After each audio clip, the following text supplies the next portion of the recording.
Tapi kalau di luar negeri yang dipilih hanya dua saja, yaitu memilih anggota DPR Jakarta dan juga memilih presiden dan wakil presiden. Tapi untuk di luar negeri, khususnya di Malaysia, sudah ditetapkan hari Minggu tanggal 11 Februari.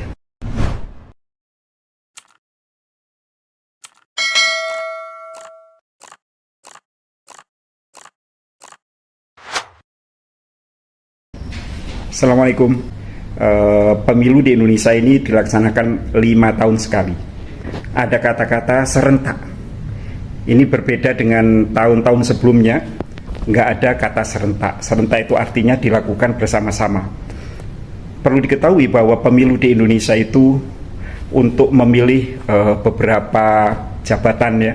Ada pemilu legislatif, yaitu untuk memilih anggota DPR atau Parlemen Pusat, dan memilih anggota DPRD provinsi dan juga DPRD kabupaten kota.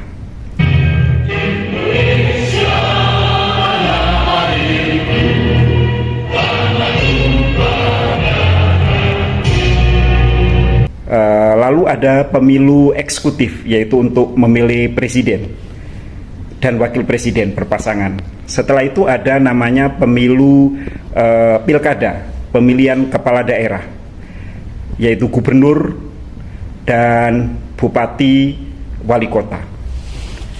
Nah, untuk tahun 2024, tepatnya nanti di Indonesia pada tanggal 14 Februari 2024, pemilunya tidak seperti yang tahun-tahun sebelumnya. Bahwa pemilu tahun 2024 itu akan dilakukan serentak bersama-sama yang saya sebutkan tadi. Jadi nanti akan ada pada bulan tanggal 14 Februari itu memilih anggota legislatif ya, parlemen, DPR pusat, DPRD provinsi dan DPRD kabupaten, lalu kemudian memilih presiden dan memilih DPD, Dewan Perwakilan Daerah, itu pada bulan Februari. Sementara untuk pemilihan pilkada, pemilihan kepala daerah akan dilakukan pada bulan November. Semuanya serentak.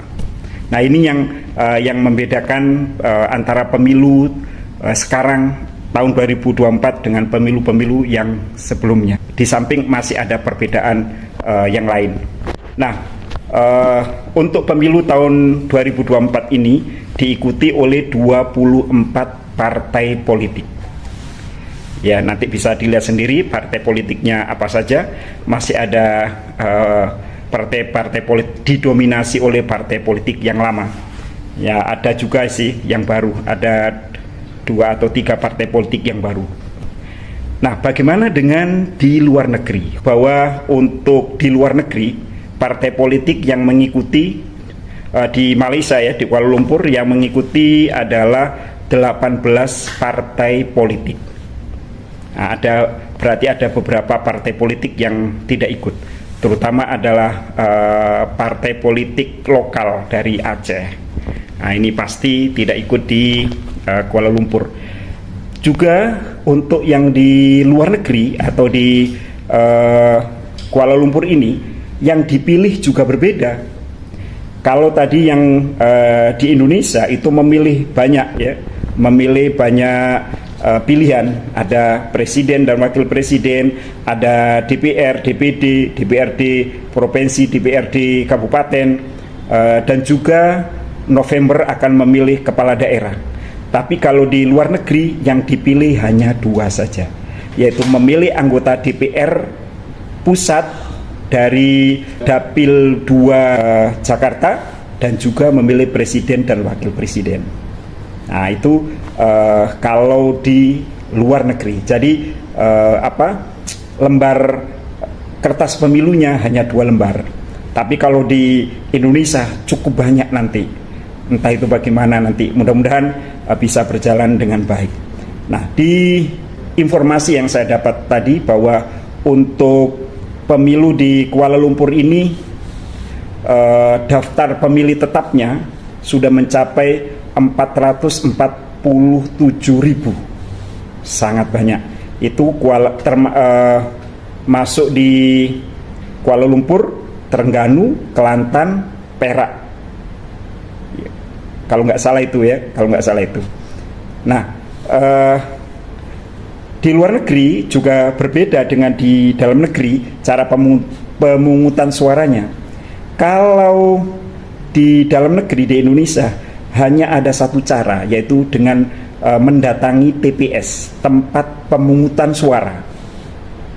Jadi para pemilih yang sudah memenuhi syarat, yang sudah ada di dalam daftar pemilih tetap, silakan langsung datang di tempat pemungutan suara terdekat. Ini berbeda kalau di luar negeri. Di luar negeri itu ada satu, mendatangi TPS. TPS-nya nanti cukup banyak ya, kurang lebih ada 250-an TPS atau tempat pemungutan suara. Kalau di Malaysia apa namanya, bilik suara ya, bilik undi atau bilik membuang suara atau apa gitu namanya di Malaysia. Nah kalau di Indonesia namanya TPS, tempat pemungutan suara. Dari 447.000 lebih pemilih itu yang masuk daftar pemilih tetap, belum lagi ada nanti daftar pemilih khusus dan lain-lain, itu dibagi menjadi 250-an TPS. Di samping itu, di luar negeri itu ada namanya pemilihan undi pos atau memilih melalui pos. Jadi nanti ada surat suara yang dikirim melalui pos di alamat yang sudah tertera, lalu kemudian oleh pemilih setelah dicoblos akan dikirimkan lagi lewat pos.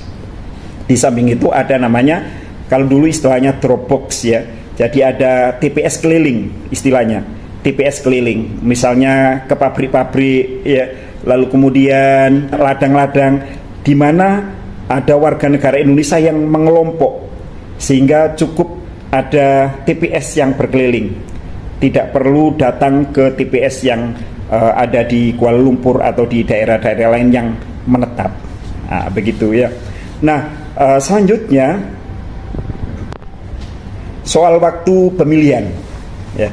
Kalau di Indonesia secara nasional sudah ditetapkan bahwa pemungutan suara pemilu itu akan dilakukan pada tanggal 14 Februari 2024. Tapi untuk di luar negeri, khususnya di Malaysia, sudah ditetapkan hari Minggu tanggal 11 Februari.